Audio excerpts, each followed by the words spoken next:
Oh boy, what's going on out there, YouTube? This is SCL0320 representing JVS. So I cannot believe I'm back on a special night tonight where the premiere of Black Lightning, what came on at 9 o'clock, I've already seen it. It was great. Give it a 10 out of 10 rating. And of course, this episode of The Flash, this is episode 10, The Trial of the Flash. And I gotta say, this was a good episode. Because this is the thing. To be quite honest with you, full disclosure,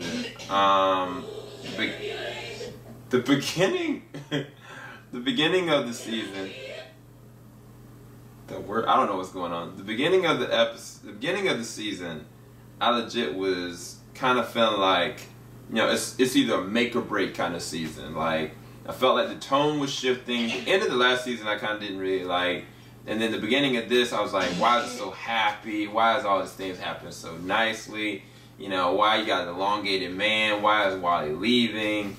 You know, like, I was just like, what is really happening kind of thing. And in the past 3 episodes, I've seen like this interesting tonal shift where, like, it's not just about like the stakes.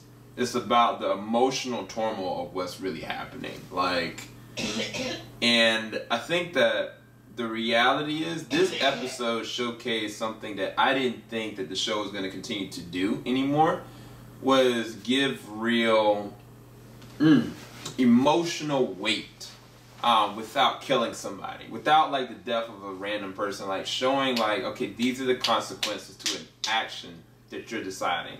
Like, it's like all of this, everything that's happened from the series of The Flash. I know this is going to be a little out there, but all things that have happened has led up to this moment. We've seen Barry change reality. We've seen Barry not change reality. We've seen Barry go back, revert back, and do it all over again. We've seen him sacrifice his love for Iris. We've seen him lose everything. We've seen him not be able to be the Flash. And it's like, what we knew that he learned is that he can't just run away from his problem. He has to do what's right. He has to be Barry Allen. He has to be the chivalrous hero that we know him to be. I even felt like, you know, this might be the episode that he's going to tell everybody a secret. But I was like, from the comic and the mythology standpoint, that's not something that happens. You know, and I was like, where are they going to go with this? And then he makes the decision to no, he's not going to tell everybody. And like that moment with him and Iris, and him going so fast he didn't even know he could do, of taking her, moving her fast enough that he could talk to her, and it still doesn't make any real sense. It's almost like he kept her inside an enclosed part of the Speed Force and basically told her, like, look, we can't forfeit everybody else's life because of me winning this trial. It's not just a matter of like, yeah, I will prove my innocence, but look at what it would do. And he decided like that's not what he wants to do, and she respected him. She respected his wishes.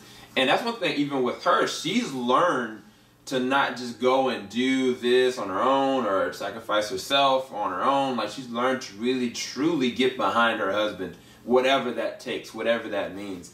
The sad thing about it is the villain and his wife are literally positioning them to do that. Like, even like when she was like, Iris and her were talking, like, what will you do, you know, to do what you have to do what it takes to take care of your husband kind of thing.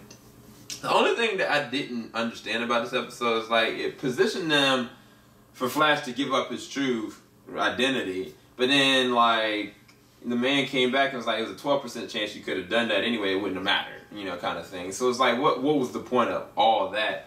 But I say all that to say that from the standpoint that Iris and Barry, they have grown into like the Iris and Barry from the comics at this point. At this point in the series, and seeing him like at the very end and seeing his dad's name inscribed inside, I was just like, this is not a game. You know what I'm saying? Like, this is a consequence to his action.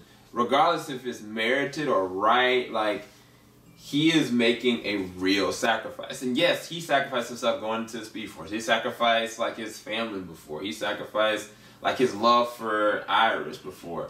But it's totally different when it's like you're sacrificing your name, tarnishing your own name when you know you're not wrong. Like, that's a whole nother literal standpoint that it's like, man, that's torturous, man. He's sitting there and watched his dad die. And now he's sitting in the same exact place that his dad was sitting in, going through the same exact thing that he fought to be the Flash, to prove that his dad didn't do the same exact thing he's getting accused of doing.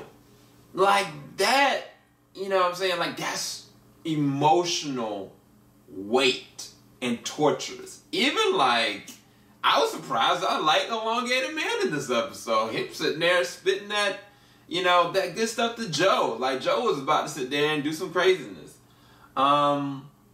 Everybody really emotionally sold it for me. I was very surprised, but the lady that plays the mechanic, she's an actress, man. What's this lady's name? Kim Igelbrich. She should be in the movies because the way she could go in and out emotionally, like, she sold it. Like, I just say that, was this the best action-packed Flash episode? No. But it was one of the best, well-written and acted episodes because it refines who these characters are based on the consequence of being a hero and what that actually really truly means and the weight and the gravitas behind it. And I think some people are going to be upset with the episode because it did have a weak throwaway villain that, I mean, the villain wasn't weak, but, you know, I don't know, like, they, honestly, to be quite frank, I don't think they needed that villain. I think that they could have just kept everything close to the chest with the trial. I think that they had to keep the same blueprint that the CW TV shows have to have of having like some kind of superpower villain that you have to fight. But I think that they could have just left that to be and let, you know what I'm saying, Danielle Panabaker like act out like the emotions that her friend's about to get locked up. Like, they could have let, you know, anything. I mean, I think that it was good because it was able to show that segue moment where the police captain was talking about the Flash. That's the only reason why, you know, I allow that, you know, from a critical standpoint. But honestly, it didn't even have to be because this episode was all about the emotional gut check about, you know, okay, you know, you chose not to run. And then you know this decision that you're making. And now you're facing the music. So where they go from here, I have no idea. I haven't seen the preview yet. I don't know how to rate this episode because part of me wants to give it a 10. Part of me really wants to give it a 10 because it's back on track to being something of worth to me. Whereas before, I was kind of just like I don't care. You know, I actually really did like what they did. And I didn't feel it immediately. It was like, it was a lingering effect that I was like emotionally, wow, like I dig this. So I don't know. I think I might leave this without a review number, but I respect the writers and how they wrote this episode. I'm just curious to see where it goes from here. I really don't know, and I like that I don't know. It felt like when Oliver Queen got skewered by Ra's al Ghul, and you see him like literally getting kicked off a cliff, and you're like, where does he go from here? Like, that's kind of how I feel about this situation. But I still feel like he wants Barry's body for something. I feel like he wants Barry's speed. I just don't know to what end. I don't know where they're going with this. But either way, hopefully y'all enjoyed this review. I will be doing a reaction probably tomorrow. Keep it locked. JVS, we ain't gonna stop. Peace, guys.